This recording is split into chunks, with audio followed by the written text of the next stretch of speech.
Yo, doing reviews is a little bit harder than it looks, man. I'm making mistakes all over the place, but hey, that's just how I go. Like in the last Korra review, I said there was bad blood between Tenzin and Korra. Somebody caught that. I didn't even know I did it. But anyway, it's just harder, it's harder than look. Just leave it as that. I'm going to make some mistakes here and there. Anyway, this is your boy Me. Welcome to the channel where anime and manga means more. And this time we're going to do a discussion about Amon, Tarrlok, and Korra. Now, oh yeah, I forgot to say this. Back in my last video, people was talking about, no, it was your calling about it. I'm hoping those guys was watching that video on a mobile device and didn't see the annotation, because I had that annotated before the video even went public. So anybody that's seen that video on the computer should have seen that, unless they said, oh, I don't like reading. You know what I'm saying? I messed up again. And I made my corrections though. So we're going to do this like this. If I mess up, I'm going to make my corrections. Anyway, this is going to be the reasons why I don't think Tarrlok is working for Amon, and also how I think this whole situation with Amon, Tarrlok, and Korra is going to play out. Anyway, the reason why I don't think Tarrlok, is with Amon, we haven't seen him with any chi blockers or anything. See what I'm saying? He fought Korra on his own. We had never seen him with chi blockers or anything. He fought on his own. He hasn't chi blocked either. See what I'm saying? So he probably doesn't know it. And even if he does, that doesn't necessarily mean he's with Amon, but that could, that could link him. He doesn't seem like he likes Amon. When Korra brung up his name, he seemed like he got mad, which means either he just doesn't like what Amon stands for, or he knows who Amon is and had like an altercation with him. You see what I'm saying?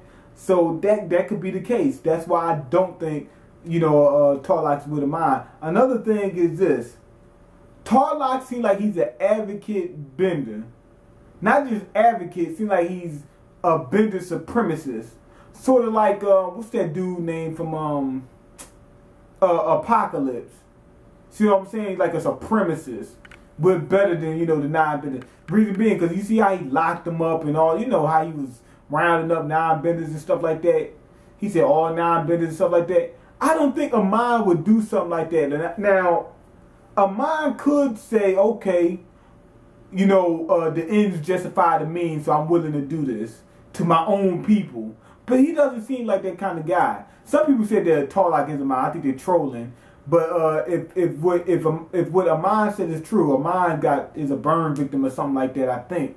So I think he said that on that episode when he crashed that pro bending match, and Tarrlok doesn't seem to be a burn victim.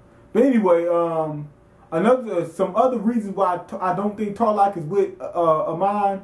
Tarrlok seems like he's way too ambitious. He said, "I'm willing to do whatever it takes to get what I want." Now, if you're that type of person, why would you work under somebody? I mean, I know you would work under somebody to get what you want. But why would you work under somebody if you want to be at the top? He wants more power. Why? Remember, Tenzin said it himself. He said he's always seemed like he's trying to get in position to get more power. You see what I'm saying? So why would he want to work under Amon? And Amon's not going to let him get to that top position. That just ain't going to happen. So I don't think Tarrlok is working with Amon at all. Now, to the thing I was talking about, how this situation gonna play out. I think that Korra is going to have to deal with two main antagonists, which will be Amon and Tarrlok.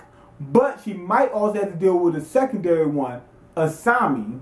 Now we already seen Asami can fight, and we seen what happened to her. She got locked up by some benders. Her parents got killed. One of her parents got killed by a bender. Korra might have to face, and she trying to take her man. Asami's not having that.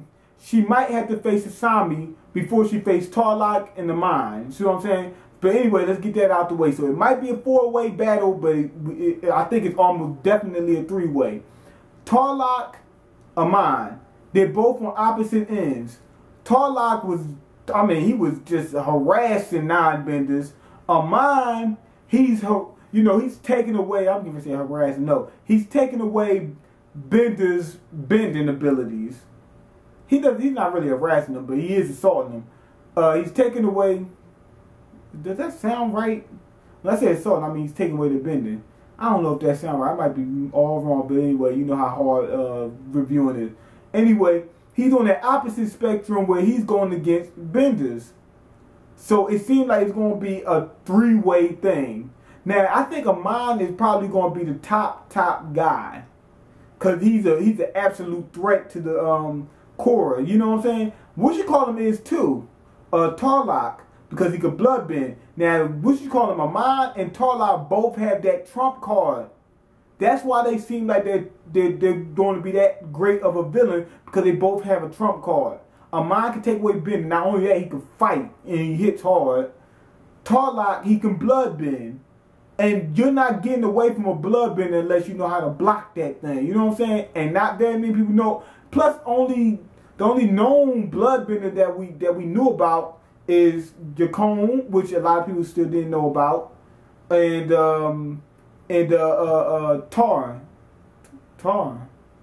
Katara messed up.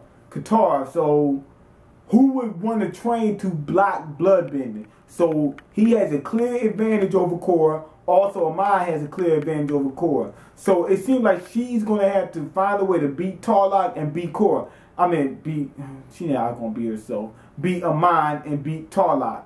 Anyway, it seems like once we get to the end, Tarrlok is going to be in a fight to take over the city. Because it seems like he's always trying to get power and he wants to take over the city. Amon is going to try to do his revolutionary thing on the other end. And at a certain point, I think Amon and Tarrlok is going to clash. And Tarrlok is going to have the upper hand against Amon because he can bloodbend. See what I'm saying? But if Amon can get his hands on him, then he's going to have the upper hand because he can take away his bending. So I think it's going to be a three-way slugfest between Tarrlok, Amon, and Korra. And I just gave the reasons why. They on opposite ends. They don't seem like they're working for it, with each other or for each other, anything. We already know Korra's stuck in the middle from the last episode when she said they said you're our avatar too, so she can't pick one side. She gotta be on the pro peace side regardless. So she's gonna be against both of them, and I think they both might go against each other. It might end. Another speculation. It might end like this: Tarrlok goes against Amon. One of those two beat the other guy. Then Korra faces the guy left over. But I would prefer that she has to face both of them while they're facing each other. You see what I'm saying? But anyway, go ahead and leave your comment. Let me know what you think. Rate the video and all that other good jazz. Subscribe and I'm out. Peace.